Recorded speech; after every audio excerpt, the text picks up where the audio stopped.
Punarjani Hospital, Aksharaveedi, Peta, Trivandrum. Dr. Sweetie, Chairman, Managing Director and Chief Gynecologist. Advanced keyhole surgeries for all gynecology and infertility related problems. Infertility treatment for couple, painless normal delivery, laser treatment for skin problems, combo gym, post-delivery guidance, scientific cancer detection and protection, and systematic weight loss treatment. Punarjani Hospital, Gynecology, Infertility and Laparoscopic Center, Aksharaveedi, Peta, Trivandrum 24.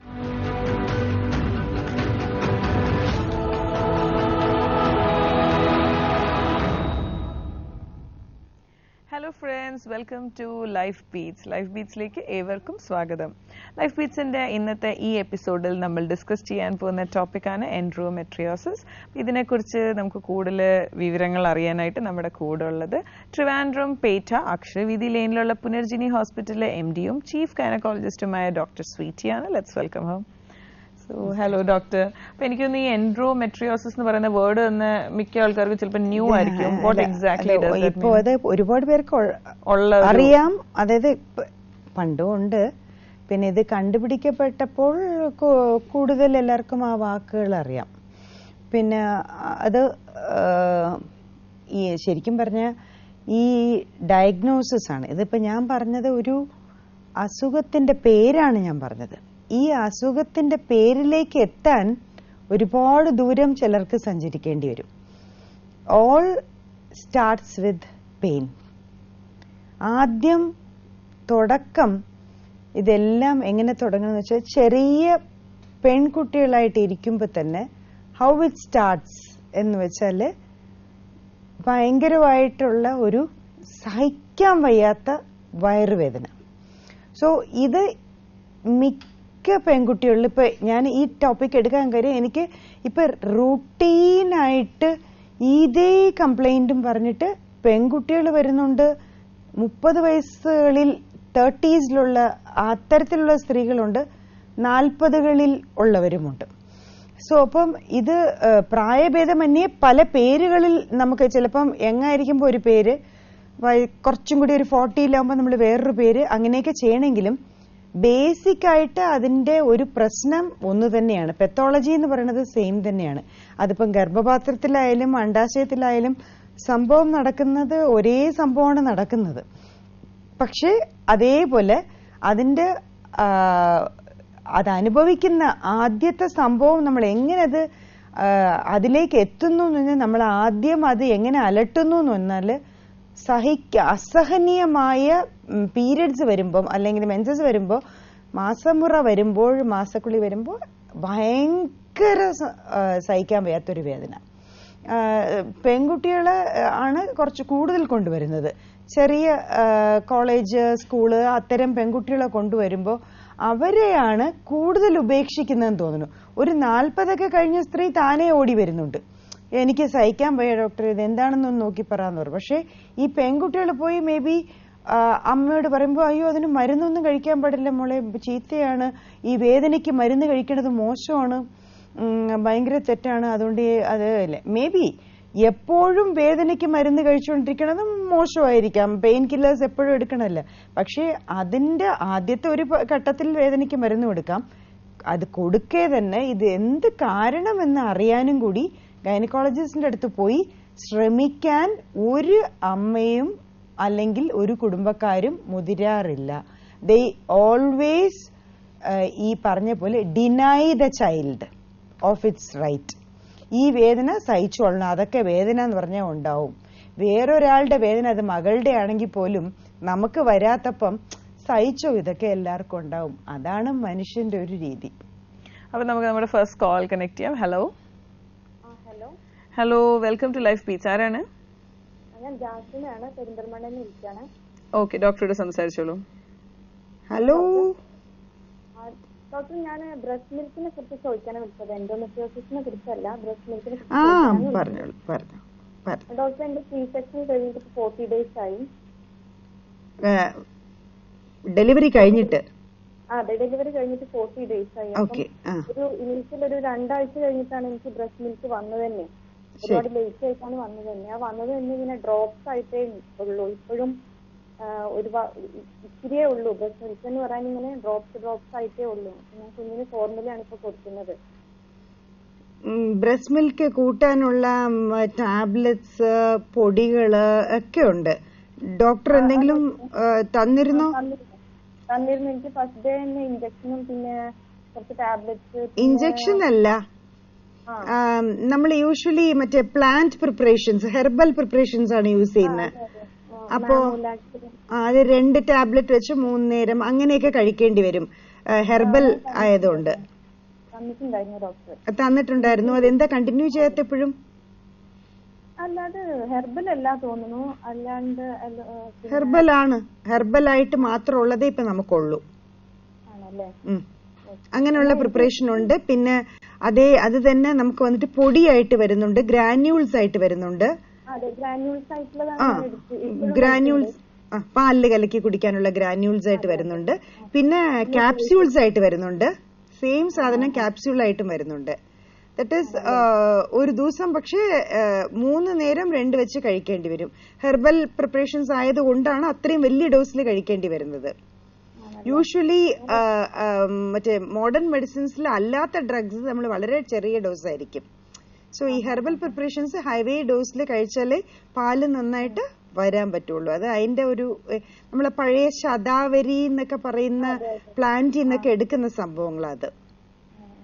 Doctor ഞാൻ granules കഴിച്ചിട്ടുണ്ടായിരുന്നു. പിന്നെ ഒരു ലേസും doctor കഴിച്ചിട്ടുണ്ടായിരുന്നു, അതും കഴിച്ചിട്ടുണ്ടായിരുന്നു. Capsule കഴിച്ചോ? Capsule അല്ല, ഒരു പിന്നെ പാലിനാന്ന് പറഞ്ഞിട്ട് ഞാൻ എന്റെ ഡെലിവറി കഴിഞ്ഞ സമയത്ത് എനിക്കൊരു ക്യാപ്സ്യൂൾ കഴിച്ചിട്ടുണ്ടായിരുന്നു. അത് ഹെർബൽ ആണോന്ന് എനിക്ക് ഉറപ്പില്ല. ഒരു ഐ തിങ്ക് പിങ്ക് കളറൊക്കെ ആണെന്ന് തോന്നുന്നു. ഒരു പെർട്ടിക്കുലർ ബ്രാൻഡ് ഒക്കെ പിങ്ക് കളറാണ്. 2 ഇച്ചിരി നീളത്തിലുള്ള. അത് ഒരു 3 നേരം വെച്ചിട്ട് 2 എണ്ണം വെച്ച് തുടർന്ന് കഴിക്കണം. 6 months വരെ കഴിച്ചോളാൻ പറയും. അങ്ങനെ ഒരു 4 ദിവസം കഴിച്ചു വിടാനുള്ളതൊന്നും അല്ല അത്. എന്നാലേ റെഗുലർ മിൽക്ക് സപ്ലൈ കിട്ടുള്ളൂ. അത് ഡോക്ടർ പറഞ്ഞു കാണുമല്ലോ. കണ്ടിന്യൂ വീണ്ടും റിവ്യൂവിന് പോയപ്പോ എനിക്ക് ഈ ഗ്രാന്യൂളും അതേപോലെ ലേഖനം തന്നെയാണ് പിന്നെയും കണ്ടിന്യൂ ചെയ്യാൻ പറഞ്ഞത്. ഞാനിപ്പോ ഇത് മോഡേൺ മെഡിസിനിൽ നമ്മൾ കൊടുക്കുന്ന കാര്യമാണ്. അലോപ്പത്തിക് മെഡിസിൻ വഴി തന്നെ നമ്മൾ ഇതൊക്കെയാണ് കൊടുക്കുന്നത്. സോ അതാണ് ഞാൻ പറഞ്ഞു വരുന്നത്. ഇത് തന്നെയാണ് നമ്മൾ റിയലി നമ്മൾ അക്സെപ്റ്റഡ് മെഡിസിൻ ആണിത്. മെഡിസിൻ എന്ന് പറയാൻ പറ്റില്ല, പ്രിപ്പറേഷൻ എന്ന് വേണമെങ്കിൽ പറയാം. അപ്പൊ ഞാൻ അത് രണ്ടും കഴിച്ചിരുന്നു. പിന്നെ ഡയറ്റ് എല്ലാം മാറ്റി കുറച്ച് പാലുണ്ടാവുന്ന തരുന്ന തരത്തിലുള്ള ഫുഡ്സ് ഒക്കെ കഴിച്ചിരുന്നു. അങ്ങനെ എത്രയൊക്കെ ചെയ്തിട്ട് ഒരു ഇംപ്രൂവ്മെന്റ് എന്ന് പറയുന്നതില്ല ഇപ്പോഴും. അല്ല, പക്ഷെ ഐ തിങ്ക് പ്രോപ്പർ ആയിട്ട് ആ പ്രിപ്പറേഷൻസ് ഒന്നും എടുത്തിട്ടില്ല. നമ്മൾ ആക്ച്വലി പ്രസവം കഴിഞ്ഞ് ഡേ 3 തൊട്ട് ഇത് തുടങ്ങും. ശരിക്കും പറഞ്ഞാല് 8ാം മാസം തൊട്ടേ തുടങ്ങും. അത് പ്ലാൻ പ്രിപ്പറേഷൻ ആയിട്ടുണ്ട്. 8 months കഴിയുമ്പം 9th month തുടങ്ങുമ്പോഴേ വിൽ സ്റ്റാർട്ട്. ഞാനൊക്കെ അങ്ങനെയാണ്. എന്താ വെച്ചാൽ പാല് വരുവോ വരൂലേ എന്നുള്ള സ്പെക്കുലേഷനിൽ എന്തിനാ കാത്തിരിക്കണേ? കുഞ്ഞ് സഫർ ചെയ്യില്ലേ? നമ്മള് കുഞ്ഞിന് വെളിയിൽ നിന്നുള്ള ഒരു പൗഡറൊക്കെ കൊടുക്കുന്ന ആദ്യത്തെ 3 മാസം എന്തൊക്കെ പറഞ്ഞാലും കുറച്ച് അത്ര സുഖമുള്ള കാര്യമല്ല. സോ ഒരു 8th month കഴിയുമ്പോ തന്നെ ഇത് 2 വെച്ചിട്ട് അല്ലെങ്കിൽ ഓരോന്ന് വെച്ചിട്ട് ചെറിയ ഡോസിലെങ്കിലും ആദ്യം കഴിച്ചു തുടങ്ങാൻ പറയും. ഈ ഗ്രാന്യൂൾസും ഇടയ്ക്കിടയ്ക്ക് കുടിച്ചോളാൻ പറയും. അത് ബിഫോർ ഡെലിവറി ഇറ്റ്സെൽഫ് നമുക്ക് സ്റ്റാർട്ട് ചെയ്യണം. പിന്നെ വന്നിട്ട് ആഫ്റ്റർ ഡെലിവറി ഡോസേജ് കൂട്ടണം. അപ്പോഴൊക്കെ നമുക്ക് ശരിക്കും പാല് കിട്ടാനുള്ള ഒരു സാധ്യത എല്ലാവർക്കും. പിന്നെ നല്ല പാല് വരുന്നവരുണ്ട് ആദ്യമേ. അങ്ങനെയുള്ളവർക്ക് നമ്മൾ പിന്നെ ഈ ഡോസേജിന്റെ ഒന്നും ആവശ്യമില്ല. എല്ലാം കംപ്ലീറ്റ് ആയിട്ട് ഇത് ചെയ്തിട്ട് വെറും പ്രോട്ടീൻ പൗഡർ ഫോർ ഇത് ബ്രസ്റ്റ് ഫീഡിങ് മദേഴ്സ് അത് മാത്രം കൊടുത്തിട്ട് സ്റ്റോപ്പ് ചെയ്യും. വെച്ചാൽ അമ്മയ്ക്ക് വന്നിട്ട് ഊർജം കിട്ടാനായിട്ടുള്ളതും കുഞ്ഞിന് വന്നിട്ട് ഓർമ്മശക്തിയൊക്കെ കിട്ടാൻ വേണ്ടിയിട്ടുള്ളതുമാണ്. മാഡം, എനിക്ക് എന്റെ നിപ്പിൾസ് ഉള്ളിലോട്ടായിരുന്നു. അപ്പം അത് മുമ്പൊന്നും പ്രിപ്പറേഷൻ ചെയ്തില്ല. ഇത് കഴിഞ്ഞിട്ടാണ് പിന്നെ നിപ്പിൾസ് ഒക്കെ പുറത്തോട്ട് ആക്കി ഞാനൊരു ഹാൻഡ് പമ്പ് വാങ്ങിച്ചിട്ടുണ്ടായിരുന്നു. അങ്ങനെയാണ് ഒരു ഇച്ചിരി ഇങ്ങനെ കാണാൻ തുടങ്ങിയത്. ഇപ്പൊ 40 ദിവസമല്ലേ ആയുള്ളൂ. ഇനിയും വേണമെങ്കിൽ ആ മരുന്നുകൾ പ്രോപ്പറായിട്ട് വേറെ ഏതെങ്കിലും ഒരാളെടുത്തും കൂടി ചോദിച്ചിട്ട് പ്രോപ്പറായിട്ട് അത് വീണ്ടും തുടങ്ങി ട്രൈ ചെയ്ത് നോക്ക്. പാല് വരൂല എന്നൊരു കണ്ടീഷനൊന്നും ഇല്ല. എല്ലാ അമ്മമാർക്കും നോർമൽ ആയിരിക്കും. സ്ത്രീകൾക്ക് ഇങ്ങനെ ഒരു കണ്ടീഷൻ ഉണ്ടാവോ? അങ്ങനെ ഒരു കണ്ടീഷൻ ഒന്നും ഇല്ല. നമ്മൾ ഉണ്ടാക്കുന്ന കണ്ടീഷനേ ഉള്ളൂ. 3-4 കണ്ടീഷൻസ്. ഒന്ന് വന്നിട്ട് ഫുഡ് ശരിയായിരിക്കില്ല അമ്മയുടെ. സെക്കൻഡ് തിങ് അമ്മയുടെ ന്യൂട്രീഷൻ ശരിയായിരിക്കില്ല. അമ്മ ശരിക്കും കഴിച്ചാലല്ലേ പാല് വരുള്ളൂ. സോ അമ്മയുടെ അടുത്തന്നെ നമ്മൾ നിറയെ പാല് കുടിച്ചോളാൻ പറയും. പിന്നെ പാല് കൊടുക്കുന്ന അമ്മമാർക്കുള്ള പ്രോട്ടീൻ പൗഡർ അതിൽ കലക്കി ഒരു 3 നേരമെങ്കിലും ഒരു 200 ml മിൽക്ക് റെഗുലറായിട്ട് കുടിച്ചോളാൻ പറയും. ആൻഡ് പിന്നെ നല്ല ആദ്യത്തെ 3 മാസം നല്ല ഹൈ ക്വാണ്ടിറ്റിയിൽ തന്നെ മിൽക്കൊക്കെ എടുത്തോളാൻ പറയും. പ്രോട്ടീൻ നിറയെ എടുക്കാൻ പറയും. മുട്ടയുടെ വെള്ള, പിന്നെ പയറുവർഗ്ഗങ്ങള്, ഇതൊക്കെ ഒരുപാട്, സോയാബീൻസ്, ഇങ്ങനെയുള്ള സംഭവങ്ങളൊക്കെ ഒത്തിരി കഴിച്ചോളാൻ പറയും. പിന്നെ ഫ്രൂട്ട്സ്, വെജിറ്റബിൾസ് ഒക്കെ ഒത്തിരി. മീൻ കഴിക്കാൻ പറയുന്നുണ്ട്. മീൻ കഴിക്കണവർക്ക് അതൊരു നല്ലൊരു പാലുണ്ടാക്കാൻ നല്ലൊരു പ്രോട്ടീനാണ്. ചില മീനുകള് പഴയ ആളുകൾ പറയണതെല്ലാം കുറച്ച് കറക്റ്റാണ്. അതെല്ലാമേ കുറച്ചല്ല, നിറയെ കറക്റ്റാണ്. കാര്യം എന്തെന്ന് വെച്ചാൽ ചില മീനുകൾക്ക് പ്രത്യേകതയുണ്ട് അത് ആ ഹോർമോൺ സെക്രീറ്റ് ചെയ്യാനായിട്ട്. അപ്പൊ കുറച്ച് പാല് കൂടുതൽ വരാൻ സാധ്യതയുണ്ട്. മാഡം, പിന്നെ ഞാൻ എന്റെ ഡെലിവറിയുടെ മുമ്പ് എനിക്ക് കുറെ മെഡിക്കേഷൻസ് എടുത്തിരുന്നു. എനിക്ക് പ്ലാസന്റൽ ഇൻസഫിഷ്യൻസി ആയിട്ട് ഒരുപാട് ഒരു 2-3 മാസമായിട്ട് ഇഞ്ചക്ഷനും ഇൻഫ്യൂഷനും എല്ലാം ഉണ്ടായിരുന്നു. ഇപ്പൊ അതിന്റെ എഫക്ട് അങ്ങനെ വല്ലതും ഉണ്ടാവാൻ? ഒന്നുമില്ല. അതെല്ലാരും തന്നെ എടുക്കുന്ന അങ്ങനെയൊന്നുമില്ല. ദ തിങ് ഇസ് ദറ്റ് ഇനിയുള്ള ന്യൂട്രീഷൻ ചെയ്യേ. പിന്നെ ഇനിയെങ്കിലും പ്രോപ്പറായിട്ട് ആ പ്രിപ്പറേഷൻസ് എടുക്കുക. എനിക്ക് തോന്നുന്നു ഗ്രാന്യൂൾസ് 3 നേരവും പാലിൽ കലക്കി കുടിച്ചിട്ട് 2 ടീസ്പൂൺസ് ആണ് നമ്മൾ പറയണത്, കഴിച്ചിട്ട് then 2 tablets 3 times daily. അത് കണ്ടിന്യൂ ചെയ്യൂ. അത് കറക്റ്റായിട്ട് ഡോക്ടറെ അടുത്ത് പ്രിസ്ക്രിപ്ഷൻ ചോദിച്ചിട്ട് ആ പ്രോപ്പർ മരുന്ന് തന്നെയോ നോക്കിയിട്ട്. Okay, thank you so much for calling. Okay, so you were talking about endometriosis. അപ്പോൾ അതില് ഫസ്റ്റ് എക്സ്ട്രീം പെയിൻ അല്ലേ? ഈ എക്സ്ട്രീം പെയിന് ഇതിന് വന്നിട്ട് ഇതാണ് ചെറിയ കുട്ടികളിൽ വരുന്നത്. സോ ഇത് വന്നിട്ട് ഡിനൈ ചെയ്യുക. ദാറ്റ് ഈസ് ഇതിനെ വന്നിട്ട് ബോദർ ചെയ്യാതിരിക്കുക. ഇതിന് അമ്മ തന്നെ മോളോട് പറയും. എല്ലാ കുട്ടികളും വന്ന് പറയണത് അമ്മ മകളോട് പറയും ഈ വേദന നോർമലാണ്. നമ്മുടെ കുഴപ്പം എന്ന് വെച്ചാല് നമ്മളെ സ്ത്രീകൾക്ക് പോലും അറിയില്ല നോർമലിന്റെയും അബ്നോർമൽ വേദനയുടെയും വ്യത്യാസം എന്താണെന്ന്. സോ ഫസ്റ്റ് അതാണ് അറിയേണ്ടത്. നോർമൽ വേദന എന്ന് പറഞ്ഞാല് ഒരു ചെറിയ തുടക്കം, പീരിയഡ്സ് തുടങ്ങണമെന്ന് 1 മണിക്കൂർ കൂടിപ്പോയ ഒരു 2 മണിക്കൂർ വരെ നിന്നിട്ട് 3-4 മണിക്കൂറിനകത്ത് കംപ്ലീറ്റ് ആയിട്ട് ആ വേദന അങ്ങ് മാറണം. സോ അങ്ങനെ വരുന്ന ഒരു വേദനയാണ് നോർമൽ, ഫിസിയോളജിക്കൽ. നോർമൽ സ്പാസ്മോഡിക് ഡിസ്മോണിയ, ചെറിയ രീതിയിൽ സ്പാസം വന്ന് അങ്ങ് പോകുന്ന ഒരു സിമ്പിൾ സംഭവമായിട്ട് നമുക്കത് കരുതാം. അതല്ല ഒരു കുട്ടിക്ക് അന്ന് സ്കൂളിലോ കോളേജിലോ പോവാത്ത രീതിയിൽ ഇൻഡെബിലിറ്റേറ്റിംഗ് പെയിൻ, നമ്മുടെ ജോലി ചെയ്യാൻ പറ്റാത്ത രീതിയിലുള്ള വേദന. പിന്നെ അൺബെയറബിൾ പെയിൻ, അതായത് കമന്ന് കിടക്കുന്നു, മലർന്നു കിടക്കുന്നു, 2ആയിട്ട് മടങ്ങി കിടക്കുന്നു, പിന്നെ കുട്ടി ഛർദിക്കുന്നു, തലകറങ്ങി വീഴുന്നു. This is unbearable pain. ഈ സംഭവങ്ങൾ ഉണ്ടായാൽ തീർച്ചയായിട്ടും അതൊരു അസുഖത്തിന്റെ ഭാഗമായിട്ടുണ്ടാകുന്നത് തന്നെയായിരിക്കും എന്നുള്ളത് ദയവ് ചെയ്ത് മനസ്സിലാക്കുക. അതങ്ങനെ അങ്ങ് വിട്ടാൽ ഭാവിയിൽ ഏറ്റവും മോശമാകാൻ പറ്റിയ ഒരു അസുഖമാണ് ഞാൻ ഈ പറയുന്ന എൻഡോമെട്രിയോസിസ് എന്ന് പറഞ്ഞ രോഗം. ആ രോഗത്തിന്റെ തുടക്കം ഇങ്ങനെ തന്നെയാണ്. സോ ആദ്യമേ കണ്ടുപിടിച്ച് ട്രീറ്റ് ചെയ്താൽ കംപ്ലീറ്റ് ആയിട്ട് മാറ്റാൻ പറ്റുന്ന ഒരു സംഭവമാണ് സിമ്പിളായിട്ട് ഇരിക്കുമ്പം. പക്ഷെ അതിനെ വഷളാക്കി ആ കുട്ടി 20, 22, 25 വയസ്സാവുമ്പം അത് വളരെ മോശം സ്ഥിതിയിൽ എത്തുമ്പോൾ നമ്മൾ അത് കുഴപ്പമില്ല എന്ന് പറഞ്ഞ് പിന്നെ ആ കുട്ടി തന്നെ തനിയെ ഒരു ലെവൽ കഴിയുമ്പോൾ കൊച്ചുങ്ങൾക്ക് വന്നിട്ട് വേദന സഹിക്കാൻ വയ്യാതെ അവർ തന്നെ മരുന്നുകൾ വാങ്ങിച്ച് കഴിച്ചു തുടങ്ങും. എല്ലാം പെയിൻ കില്ലേഴ്സ് ആയിരിക്കും. ആ പെയിൻ കില്ലേഴ്സ് കഴിക്കും, അപ്പോഴത്തേക്ക് വേദന മാറും. അങ്ങനെ പോയിക്കൊണ്ടേയിരിക്കും. 25 വയസ്സ് കഴിയുമ്പോഴത്തേക്കും ഈ അസുഖം നല്ലോണം യൂട്രസിലോട്ടും ഓവറിയിലോട്ടും പടർന്ന് ഓവറിയിൽ സിസ്റ്റായിട്ട് മാറി ദെൻ ഫൈനലി അത് വന്നിട്ട് വന്ധ്യത, ഇൻഫെർട്ടിലിറ്റി, കുട്ടികൾ ഉണ്ടാവാത്ത ഒരവസ്ഥയിലേക്ക് ഗർഭപാത്രത്തിനെയും ആ അണ്ഡാശയത്തിനെയും മാറ്റുകയാണ് ചെയ്യുന്നത്. ഏറ്റവും ട്രീറ്റ് ചെയ്യാൻ പ്രയാസമുള്ളതും കുട്ടികളുണ്ടാകാൻ പ്രയാസമുള്ള ഒരു രോഗമായിട്ട് അത് മാറുകയാണ് ചെയ്യുന്നത്. സോ പ്ലീസ്, അതുകൊണ്ട് തന്നെയാണ് ഞാൻ ഇതിന് പ്രിക്കോഷൻ എടുക്കണം എന്നുള്ളതുകൊണ്ട് കുറച്ച് കുട്ടികളെങ്കിലും ഇത് കേട്ടാൽ രക്ഷപ്പെടുമല്ലോ എന്ന് വിചാരിച്ചാണ് നമ്മൾ ഈ ടോപ്പിക് എടുത്തത്. പൊതുവേ ഇത് ലൈക്ക് ഏറ്റവും കൂടുതൽ ഇൻഫെർട്ടിലിറ്റിയുടെ ഒരു മെയിൻ നല്ലൊരു, അതായത് നമുക്ക് ക്യൂറബിൾ അല്ലാത്ത ഇൻഫെർട്ടിലിറ്റി ആയിട്ട് ചിലപ്പോൾ ഇത് മാറും. ഓക്കെ, അപ്പൊ നമുക്ക് ഒരു കോൾ കണക്ട് ചെയ്യാം. Hello hello hello hello, welcome to Life Beats. ആരാണ്? ഞാൻ തിരുവല്ലയിൽ നിന്ന് വിളിക്കാണ്. ഓക്കെ, ടിവിയുടെ വോളിയം ഒന്ന് കുറയ്ക്കണേ, എന്നിട്ട് ഫോണിലേക്ക് ശ്രദ്ധിക്കണേ. ഓക്കെ, ഡോക്ടറോട് സംസാരിച്ചോളൂ. ഹലോ ഹലോ ഹലോ, ഇതേ തിരുവല്ലയിൽ നിന്ന് വിളിക്കാണേ. തിരുവല്ല. ആരാണ്? എന്റെ മോൾക്ക് വേണ്ടിയാണ്. പറഞ്ഞോളൂ. മോൾക്ക് വേണ്ടിയാ. പറഞ്ഞോളൂ. ഈ യൂട്രസിന് ഫൈബ്രോയിഡ് വന്നാലേ അത് പിന്നെ സർജറി നിർബന്ധമാണോ? ഇത് ആദ്യം ഫൈബ്രോയിഡ് എവിടെയെന്നറിയണം. രണ്ടാമത്തേത് ഫൈബ്രോയിഡ് കൊണ്ട് എന്തൊക്കെ അസ്വസ്ഥതകൾ കുട്ടിക്ക് ഉണ്ടെന്നറിയണം, നിങ്ങളുടെ മകൾക്കുണ്ടെന്നറിയണം. മൂന്നാമത്തെ കാര്യം ഫൈബ്രോയിഡിന്റെ സൈസ് അറിയണം. നാലാമത്തെ കാര്യം ഫൈബ്രോയിഡ് എത്ര നമ്പർ ഉണ്ടെന്നറിയണം. ഇത്രയും കാര്യങ്ങൾ പറയാതെ സർജറി വേണോന്ന് ചോദിച്ചാൽ എനിക്ക് ഒരു മറുപടിയും തരാൻ പറ്റത്തില്ല.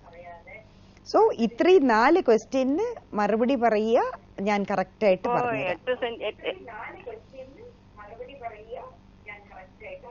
8 സെന്റിമീറ്റർ എന്നാണ് ഇപ്പൊ പറയുന്നത്. ടിവിയുടെ വോളിയം ഒന്ന് കുറച്ച് വെക്കുവോ? ടിവിയുടെ വോളിയം പ്ലീസ് കുറച്ച് വെക്കണേ.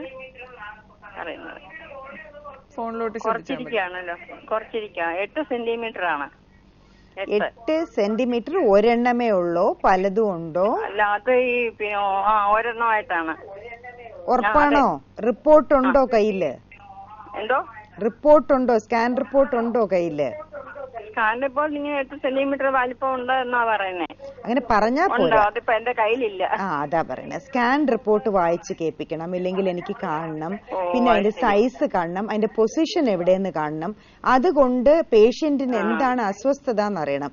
ഇത്രയും കാര്യങ്ങൾ അറിയാതെ പെട്ടെന്ന് കയറി ഒരു സർജറി വേണം എന്ന് പറയാനോ സർജറി വേണ്ടെന്ന് പറയാനോ പറ്റാത്തൊരവസ്ഥയാണ്. ഈ ഫൈബ്രോയിഡിന്റെ കാര്യം അങ്ങനെയാണ്. കൃത്യമായിരിക്കണം പറയുന്ന റിപ്പോർട്ട്സ്, എന്നാൽ മാത്രമേ നമ്മളൊരു ഡിസിഷൻ പോലും എടുക്കാൻ പറ്റുള്ളൂ. ഓക്കെ, സോ അപ്പൊ ഇതെല്ലാം മോളോട് ചോദിച്ചിട്ട് എന്നെ അപ്രോച്ച് ചെയ്യാൻ പറയൂ. Okay, thank you so much for calling. അപ്പം ഡോക്ടർ, ഒരു ഇതെന്ന് വെച്ചാൽ ഈ എൻഡോമെട്രിയോസിസ് വരുന്നത് ഒരു എന്തെങ്കിലും ഒരു ലൈഫ് സ്റ്റൈൽ ഇതാണോ, അതോ ബൈ ഡിഫോൾട്ട് വരുന്നതാണോ? ഇത് പലരും ചോദിക്കുന്നുണ്ട്, ഞങ്ങളുടെ കുഴപ്പം കൊണ്ടാണോ ഡോക്ടറെ, ഞങ്ങളുടെ കുഴപ്പം കൊണ്ടാണ്. ശരിക്കും പറഞ്ഞ ഇത് ആരുടെയും കുഴപ്പം കൊണ്ടൊന്നുമല്ല. കാരണം ഇതുവരെ നമ്മൾ സത്യം പറഞ്ഞ കാരണം എന്താണെന്ന് ചോദിച്ചാൽ കോസ് അൺനോൺ ഇപ്പോഴും പറയാൻ പറ്റുന്ന ഒരു സംഭവമാണ്.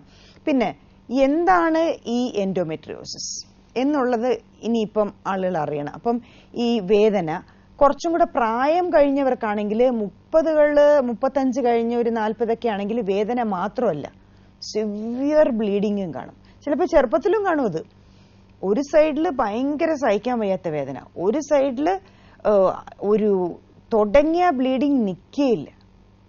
അത് നിർത്തണമെങ്കിൽ പിന്നെ മരുന്ന് വേണം. ആ സ്ഥിതിയിലുള്ള സിവിയർ മെനറേജ് എന്ന് പറയും, സിവിയർ ബ്ലീഡിങ്. അപ്പോൾ ഈ പീരീഡ് എന്ന് പറയുന്നത് ഒരു അസഹനീയമായ സംഭവം. ഒരു 1-ാം തീയതി തുടങ്ങിയ 10-ാം തീയതി വരെ സിവിയർ ആയിട്ട് ബ്ലീഡ് ചെയ്ത് മരുന്നും എല്ലാം കഴിച്ച് നിർത്തി ഒരു രീതിയിൽ ശരിയാക്കി വരുമ്പോഴത്തേക്കും അടുത്ത 28-ാം തീയതി ആകുമ്പോൾ വീണ്ടും പീരീഡൊക്കെ കറക്റ്റ് വരും. പക്ഷെ സംഭവം ആ 28-ാം തീയതി 30-ാം തീയതി ആകുമ്പോൾ വീണ്ടും ആ കുട്ടിക്ക് അതേ പെയിൻ, അതേപോലെ ഭയങ്കര ബ്ലീഡിങ്, അതേ 10 ദിവസം ബ്ലീഡ് ചെയ്തുകൊണ്ടേയിരിക്കും. അല്ലെങ്കിൽ ഇപ്പൊ ആദ്യം ഒരു പ്രാവശ്യം ഇങ്ങനെ ഭയങ്കര ബ്ലീഡിങ് വരുമ്പോൾ അവരിപ്പോ ആദ്യമേ ഡോക്ടറെ കണ്ടിട്ട് ആ ഒരു 5 ദിവസം ബ്ലീഡ് ചെയ്യാതിരിക്കാനുള്ള മരുന്ന് കഴിച്ച് പ്രിക്കോഷൻ എടുക്കും. സോ ഇപ്പൊ നടക്കുന്ന സംഭവം എല്ലാം എന്തെന്ന് വെച്ചാല്, ഇവർക്ക് വന്നിട്ട് ഒരു സ്കാൻ ചെയ്യാനോ ഒരു ഗൈനക്കോളജിസ്റ്റിനെ വന്ന് അത്യാവശ്യ ടെസ്റ്റുകളുണ്ട് ഇതിന്റെ, അതെന്തെങ്കിലും ചെയ്ത് ഇത് എന്ത് അസുഖം എന്ന് കണ്ടുപിടിക്കണം എന്ന് ഒരാളിലും ഇൻട്രസ്റ്റ് ഇല്ല. എല്ലാവർക്കും വേണ്ടത് ആ വേദന മാറാനുള്ള അപ്പോഴത്തെ ഗുളികകൾ. അതിലൊരു സ്ഥിരം ഗുളിക, ഒരു സ്ഥിരം ബ്രാൻഡ് ഇന്ത്യ വൈഡ് സർക്കുലേറ്റ് ചെയ്യുന്ന ഒരു ബ്രാൻഡാണ്. നോർത്ത് ഇന്ത്യയിൽ ചോദിച്ചാലും അവർ ആ ബ്രാൻഡ് തന്നെ പറയണേ. ഇവിടെ ചോദിച്ചാൽ അത് അത്രയ്ക്ക് അവരങ്ങ് ഫേമസ് ആക്കിയ ഒരു ബ്രാൻഡുണ്ട്. സോ ഓവർ ദ കൗണ്ടർ പോയി ഇത് മേടിക്കുക. ചിലർ 3ഉം 4ഉം കഴിക്കുന്നവരുണ്ട്. ചിലർ വെറും പാരസെറ്റമോൾ പോലുള്ള ഗുളികയിൽ വേദന നിൽക്കുന്നവർ 6ഉം 7ഉം കഴിക്കുന്നവരുണ്ട്. So some ladies come and tell me, ഞാൻ 6-7 എണ്ണമൊക്കെ കഴിക്കും ഡോക്ടർ, എന്നാലും വേദന മാറുന്നില്ല. ഇതെല്ലാം വർഷങ്ങളായിട്ട് ചെയ്തിട്ടാണ് പിന്നെ പതുക്കെ നമ്മളെ കാണാൻ വരുന്നത് ഇത് എന്താണെന്നുള്ളത്. സോ ഫസ്റ്റ് നിങ്ങൾ അറിയണം, ഈ 4 മണിക്കൂറിനപ്പുറത്ത് പോകുന്ന സഹിക്കാൻ വയ്യാത്തൊരു വേദനയാണ്. മരുന്ന് ആവശ്യമുണ്ടെന്ന് തോന്നിയാൽ അത് തീർച്ചയായിട്ടും ഒരു അസുഖത്തിന്റെ ഭാഗമായിട്ട് വരുന്ന വേദനയാണ് എന്ന് ആദ്യം മനസ്സിലാക്കി ഡോക്ടറെ കാണാൻ ശ്രദ്ധിക്കുക. ഇത് കഴിയുമ്പോൾ ഞാൻ പറയാം എൻഡോമെട്രിയോസിസ് എന്താണ്, സോ അത് എന്തുകൊണ്ട് ഈ വേദന ഉണ്ടാക്കുന്നു എന്നുള്ളത്, ബ്ലീഡിംഗ് ഉണ്ടാക്കുന്നത് ഞാൻ പറയാൻ പോവാം. അപ്പൊ നമുക്കൊരു കോൾ കണക്ട് ചെയ്യാം. Hello hello, welcome to Life Beats. ആരാണ്? സീമയാണേ, തിരുവനന്തപുരത്ത് നിന്ന് വിളിക്കുന്നത്. ഡോക്ടറോട് സംസാരിച്ചോളൂ. Hello madam. ഹലോ സീമ. എനിക്ക് ഇപ്പോ പീരീഡ്സ് അധികം കറക്റ്റ് അല്ല. അപ്പോ രണ്ടാമത് ഈ ഒരു കുഞ്ഞിന് വേണ്ടി ട്രൈ ചെയ്യുന്ന സമയം അപ്പോഴത്തേക്കാണ് ഒരു സ്കാൻ എടുത്തപ്പോഴത്തേക്കും ഫാറ്റി ലിവർ ആണെന്ന് അറിഞ്ഞത്. അപ്പൊ അതുകൊണ്ട് ഇനി എനിക്ക് എന്താ ബുദ്ധിമുട്ട്? ഫാറ്റി ലിവർ ആണോ വലിയ പ്രശ്നമായിട്ട് തോന്നിയത്? അത് എല്ലാ സ്ത്രീകളിലും കാണാൻ പറ്റും. പറഞ്ഞത് മിക്കവാറും ഇച്ചിരി തടിയുള്ള എല്ലാവർക്കും, കൊളസ്ട്രോൾ കുറച്ച് കൂടി നിൽക്കുന്ന എല്ലാവർക്കും ഫാറ്റി ലിവർ മിക്കവാറും നമുക്ക് കാണാം. അതല്ലായിരിക്കും പ്രശ്നം. എനിക്ക് തോന്നുന്നു നിങ്ങൾ യൂട്രസിന്റെയും അണ്ടാശയത്തിന്റെയും സ്കാൻ ആണ് ചെയ്യേണ്ടിയിരുന്നത്, പെൽവിക് സ്കാൻ. നിങ്ങൾ ചെയ്തിരിക്കുന്ന അബ്ഡോമിനൽ സ്കാൻ ആണ്. അതില് ലെഫ്റ്റ് ഓവറിയിൽ ഒരു ചെറിയ സിസ്റ്റ് കാണിച്ച് പറഞ്ഞിട്ടുണ്ടായിരുന്നു. അത് ഒരു സൈസ് ചെറിയ 53 ആണ് പറഞ്ഞിരുന്നത്. 53 ചെറിയ സൈസ് അല്ല, കുറച്ച് ഒരുവിധം സൈസ് ഉള്ളതാണ്. അപ്പോ എന്ത് ടൈപ്പ് ഓഫ് സിസ്റ്റ് അതെന്ന് പറഞ്ഞു, എന്ത് തരം സിസ്റ്റ് എന്ന് പറഞ്ഞു? അത് പറഞ്ഞിട്ട് സിംപ്ലി സിസ്റ്റ് എന്ന റിപ്പോർട്ടിൽ എഴുതിയിരിക്കുന്നത്. ശരി, അപ്പൊ എത്ര മാസം വരെ പീരീഡ് വരാതിരിക്കും? മാസം ഇപ്പം 1.5 മാസം കഴിഞ്ഞിട്ടായിരിക്കും മിക്കവാറും വരുന്നത്. കറക്റ്റ് വരുമോ? ഞങ്ങളിപ്പം ഈ സെക്ഷൽ കോണ്ടാക്ട് കഴിഞ്ഞിട്ട് ആ മാസമാണ് എനിക്ക് ഇങ്ങനെ ലാഗ് വരുന്നത്. അപ്പൊ കാർഡിട്ട് നോക്കുമ്പോ പ്രഗ്നന്റ് ആണോ എന്നറിയാൻ കാർഡിട്ട് നോക്കുമ്പോഴത്തേക്കും അതിൽ നെഗറ്റീവാ കാണിക്കുന്നത്. അല്ല, പീരീഡ് എപ്പോഴുമേ ഇങ്ങനെ തന്നെ ലേറ്റ് ആയിട്ടും പല സമയത്തുമായിട്ട് വരുന്ന ആളാണോ? അല്ല, ഒരിക്കലും കറക്റ്റ് ഡേറ്റിൽ വരുന്ന ആളല്ല. ഇല്ല, റെഗുലർ ആയിരുന്നു. ഇപ്പൊ ഈ ഒരു 6 മാസത്തിനിടയ്ക്കാണ് ഇങ്ങനെ എനിക്കിപ്പോ റെഗുലർ അല്ലാതെ വരുന്നത്. ദേഹത്തിന്റെ തടി കൂടുവോ മറ്റോ ചെയ്തോ? തടി എനിക്ക് 58 kg ഉണ്ട്, 160 സെന്റിമീറ്റർ ഹൈറ്റ് ഉണ്ട്. അത് വലിയ കൂടുതലല്ല. പിന്നെ ഇനി ചെയ്യേണ്ടത് ഹോർമോണിന്റെ പ്രശ്നങ്ങൾ വല്ലതും ഉണ്ടോ എന്ന് നോക്കണം. പിന്നെ പീരീഡ് ഇങ്ങനെ വരുന്നത് കറക്റ്റ് 40 ദിവസത്തിൽ വന്നാൽ അത് കുഴപ്പമില്ല. പക്ഷേ ആദ്യം ഒരു 25 ദിവസത്തിൽ വരുന്നു, പിന്നെ അടുത്ത മാസം 40 ദിവസത്തിൽ വരുന്നു, പിന്നെ 35 ദിവസം വരുന്നു. അങ്ങനെ വന്നാൽ തീർച്ചയായിട്ടും ഹോർമോണിന്റെ എന്തോ ഒരു തകരാറുണ്ടെന്നാണ്. അപ്പൊ ഒരു ഗൈനക്കോളജിസ്റ്റിനെ തീർച്ചയായിട്ടും കാണണം. കണ്ടിട്ട് ഹോർമോൺ ചെക്കപ്സ് ചെയ്യണം. സ്കാന് കുറച്ചും കൂടി പ്രോപ്പറായിട്ട് ഇത്തിരി കൂടി കാര്യമായിട്ട് ഒന്നും കൂടി ചെയ്യണം. ഒരു സെക്കൻഡ് ചെക്ക്. ട്രീറ്റ്മെന്റ് എടുത്താൽ ഉടനെ നമുക്ക് കൺസീവ് ആവാൻ സാധിക്കില്ല. അങ്ങനെ ഉടനെ കൺസീവ് ആവാം എന്നൊന്നും എനിക്ക് പ്രെഡിക്റ്റ് ചെയ്യാൻ പറ്റില്ല. ഫസ്റ്റ് ഓഫ് ഓൾ അസുഖം കണ്ടുപിടിക്കുക, പിന്നെ അതിന്റെ ട്രീറ്റ്മെന്റ് നടക്കണം, പിന്നെ അതിന്റെ കൂടെ പ്രഗ്നൻസി ട്രീറ്റ്മെന്റും ചെയ്യാൻ പറ്റുമെന്ന് ആദ്യം ഗൈനക്കോളജിസ്റ്റിനെ കാണുക. അവരെല്ലാ റിപ്പോർട്ട്സും കണ്ടിട്ട് ഡിസൈഡ് ചെയ്യും. ഒരു ഡൗട്ട് കൂടി ചോദിച്ചോട്ടെ മാഡം, ഇങ്ങനെ ഈ പ്രഗ്നന്റ് ആണെങ്കിൽ ഈ കാർഡിൽ തെളിയാതെ അങ്ങനെ പോസിറ്റീവ് ആവാതിരിക്കുവോ? ഇരിക്കാൻ ചാൻസ് ഉണ്ട് ഈ ഹോർമോണിന്റെ ചേഞ്ചസ് ആണെങ്കിൽ? അല്ല, ഈ കാർഡ് ചിലപ്പം പോസിറ്റീവ് ആയില്ലെങ്കിലും ബ്ലഡിൽ പോസിറ്റീവ് ആവും. അതിനാണ് ഒരു ഗൈനക്കോളജിസ്റ്റിനെ കാണണം ഞാൻ പറഞ്ഞത്. ചിലപ്പം പ്രഗ്നൻസി ചിലപ്പം എല്ലാം കാർഡ് പോസിറ്റീവ് ആദ്യമേ വരൂല. ചിലപ്പം ബ്ലഡിലേ നമുക്ക് ഉറപ്പായിട്ട് പറയാൻ പറ്റുള്ളൂ. പക്ഷെ അതെല്ലാം പ്രഗ്നൻസി എന്ന് വിചാരിച്ചിരിക്കരുത്. നിങ്ങൾ ആ ചിന്തയിൽ തന്നെ ഇരിക്കുന്നുണ്ട്. ആദ്യം നിങ്ങളുടെ ഹോർമോൺ പ്രശ്നം എന്തോ ഉണ്ട്. എന്റെ ഒരു ബലമായ സംശയം ഞാൻ ജസ്റ്റ് പറയുകയാണ്, may not be, may be polycystic ovary പോലെ തോന്നുന്നു. So better take care. അങ്ങനെയാണെങ്കിൽ കുറച്ച് നല്ല രീതിയിൽ വന്ധ്യതാ ചികിത്സ ട്രീറ്റ്മെന്റ് എടുത്ത് കുറച്ച് പെട്ടെന്ന് കുട്ടികൾ ഉണ്ടാവാൻ ശ്രമിക്കുക. അപ്പൊ അങ്ങനെ വന്ധ്യതയും കൂടെ ചികിത്സിക്കുന്ന ഡോക്ടറെ തന്നെ കാണണം.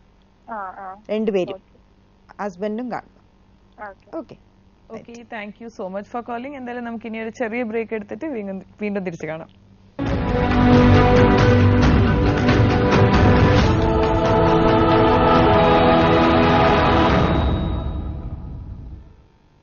Punarjani Hospital, Aksharavedi, Peta, Trivandrum. Dr. Sweetie, Chairman, Managing Director and Chief Gynecologist. Advanced keyhole surgeries for all gynecology and infertility related problems. Infertility treatment for couple, painless normal delivery, laser treatment for skin problems, combo gym, post-delivery guidance, scientific cancer detection and protection, and systematic weight loss treatment. Punarjani Hospital, Gynecology, Infertility and Laparoscopic Center, Aksharavidhi, Peta, Trivandrum 24. Phone 0471 2476 399 94460 45959.